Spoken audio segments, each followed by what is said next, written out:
All right, so this is a suggestion via a channel member. Let's jump into it. I wonder, Mr. President, though, I want to ask you because from your Vice President, J.D. Vance, said that the message is pretty clear. The drug trafficking must stop. So was this operation a message that you're sending to Mexico, to Claudia Sheinbaum, the president there? Well, it wasn't meant to be, and we're very friendly with her. She's a good woman, but the cartels are running Mexico. She's not running Mexico. The cartels are running Mexico. And we could be politically correct and be nice and say, oh, yes, she is. No, she's very, she's very frightened of the cartels. They're running Mexico. And they got her elected. I've asked her numerous times, would you like us to take out the cartels? No, Mr. President. No, please. So we have to do something because we lost. The real number is 300,000 people, in my opinion. They like to say 100,000. 100,000 is a lot of people, but the real number is 300,000 people, and we lost it to drugs, and they come in through the southern border, mostly the southern border. Plenty come in through Canada, too, by the way, in case you don't know. Yeah. But they come in through the southern border, and something's going to have to be done with Mexico. Why did you decide to do this morning? Are you talking about calling you people or the no. shot? Taking out I'm not sure. Maduro. I'm not sure which is worse. If you want to know the truth, I'm calling you. I haven't wow, anybody else. Bro, he super minimized this. He was like, that was nothing. Like that was as easy as making a phone call to Fox News, right? That's what he just. Because Charlie Hurd has been a great friend of mine for a long time. He was with me when it was not fashionable. Yeah. And those are the people I like. He was with me, Charlie, when it was not at all fashionable. So that's the reason I'm doing this. And your show is great. You're doing a great job. What a good team. But I meant, why did you make the decision to take out Maduro this morning? And what was Maduro doing when our guys came in on him? So we were going to do this 4 days ago, but the weather was not perfect. The weather has to be perfect. And we had just the perfect weather. We had, very good. A little bit few more clouds than we thought, but it was good. We waited 4 days. We were going to do this 4 days ago, 3 days ago, 2 days ago. Oh, it was like a New Year's Eve present?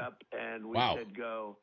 And I'll tell you, it was just amazing. And what was he doing? He was in a very highly guarded, like a fortress, actually. He was in a fortress. Of course. That we had nobody killed was amazing. I think we had nobody killed. Okay, that's a great thing because I was worried about that. But they came back and they're supposed to be in pretty good shape.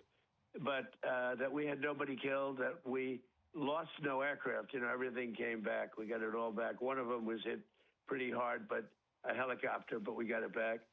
But it just was the right time to do it. So they fought back. To do it because it's a war.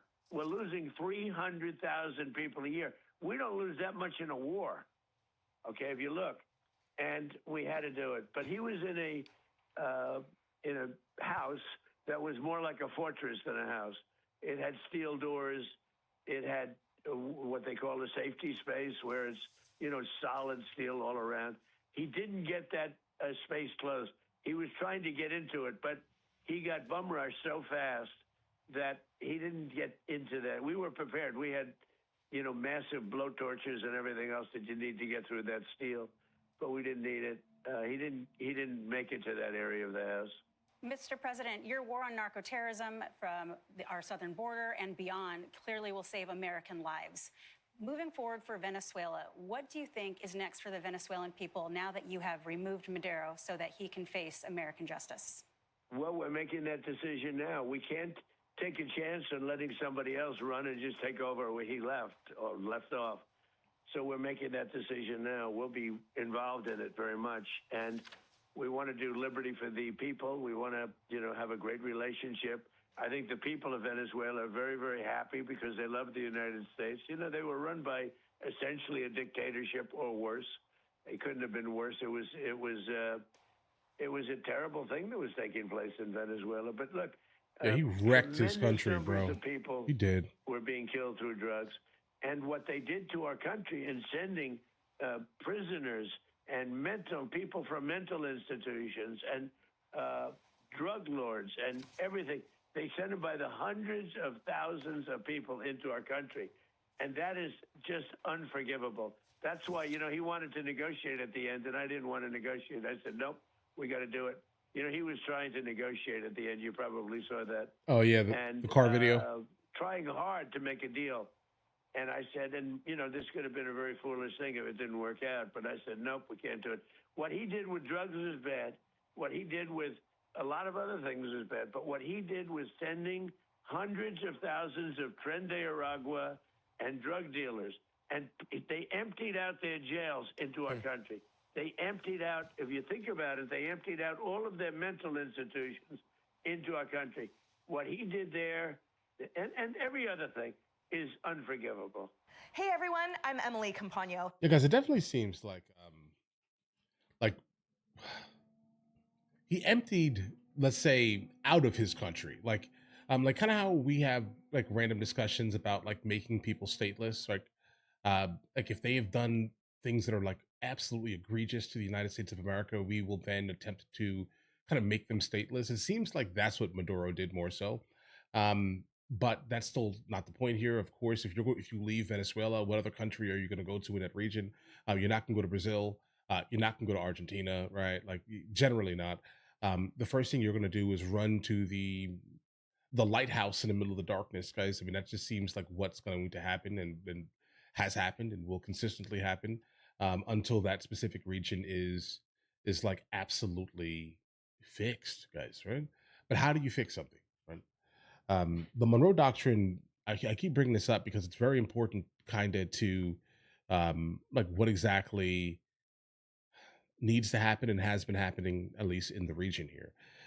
If we are going to kind of invoke it, then like by all means, no, that's not a good idea, bro.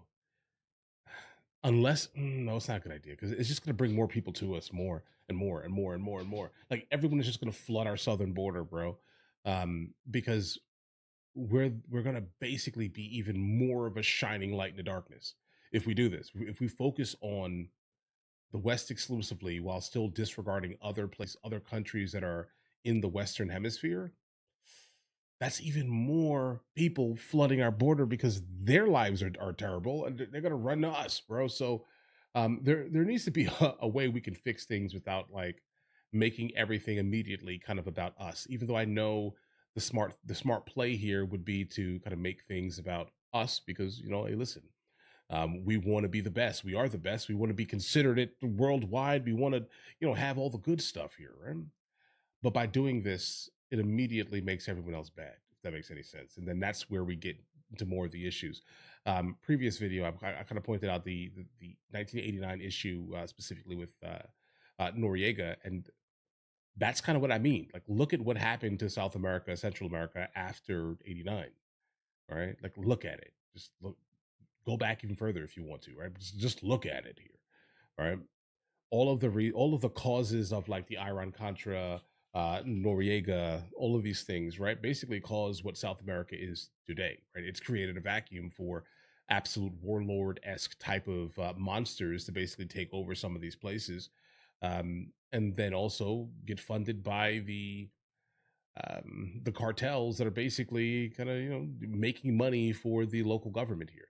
Like the fact that I see him here, meaning Maduro, in an image, with him basically wearing an Audemars Piguet overseas watch, and while his people are basically starving, it's not a great thing here, guys. But this is kind of what I'm talking about here, bro. Like we need to fix it so these type of people are not proliferating large scale in these vacuums that are being created kind of after we go in and kind of mess with things a little bit here, right? But we will see as the story progresses. I definitely want to see if there is some type of like proof of life that's like out there, bro. Because if there's a proof of life, if we can guarantee that he is in fact in custody, because I still have not seen an image. I hear a lot of words, right?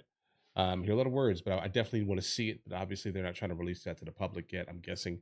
But I did see something that he's likely going to be in court on Monday, so we shall see where this one here goes, bro. All right, 100% following the story indefinitely. Guys, do you want to watch movies with me? I never actually thought to like promote it over here, guys. But if you guys do want to watch it, guys, we have hundreds of movies, and I mean hundreds of movies that we've reacted to. You guys can come watch them with me if you want to, along with many TV shows. Currently, we're working on the show Dexter, along with Vikings, and we have a lot of series that are already completed. But if you guys do want to watch it with me, the link is in the description. Everything's available at the second tier. But of course, if that's not your thing, guys, don't worry. Right? Listen, like and subscribe.